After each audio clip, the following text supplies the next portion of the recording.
పేదవాళ్ళ సమస్యలు మీరు చూశారు. ఇప్పుడే మన కళ్ళ ముందర కనపడ్డారు. ఇంటర్మీడియట్ పాస్ అయింది అమ్మాయి, చిన్నప్పుడే పెళ్లి చేశారు.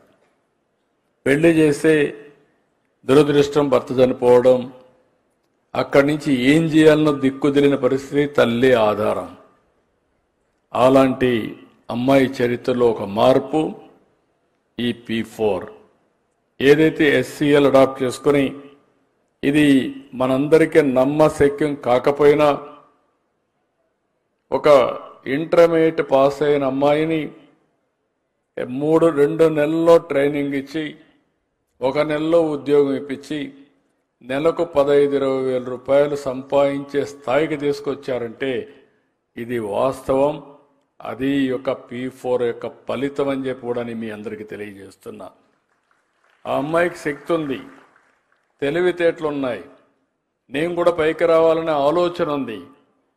కానీ ఆ ఆలోచనని ఆచరణలో పెట్టడానికి దారి తెలియదు.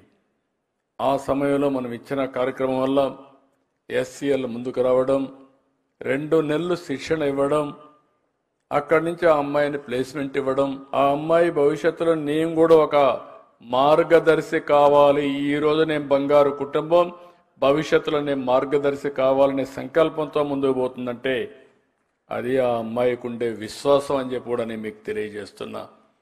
ఒకరిద్దరు కాదు, సమాజంలో అందరికీ ఇలాంటి కోరికలు ఉన్నాయి. అలాంటి కోరికలు ఉన్నప్పుడు వాళ్ళని ఏ విధంగా పైకి తేవాల్సిన అవసరం ఉంది. ఇంకొక కుటుంబాన్ని మీరు ఒకసారి చూశారు. ఆ కుటుంబంలో మీరు చూస్తే భార్యాభర్త ఏజ్ అయినా ఆరోగ్యం సరిలేకుండా కూలి పనులు కూడా చేయలేకుండా ఇబ్బంది పడే పరిస్థితికి వచ్చారు. ఈరోజు ప్రభుత్వం ఉంది. నేను అందుకనే మీరు చూస్తే చరిత్రలో ఎప్పుడూ ఇవ్వని విధంగా సంక్షేమ కార్యక్రమాలు ఇచ్చాం NDA ప్రభుత్వంలో. ఈరోజు ఇక్కడ మామూలు కూడా కాదు, 64 లక్షల మందికి 4,000, 6,000, 10,000, 15,000 రూపాయలు పింఛన్లు ఇచ్చే ప్రభుత్వం.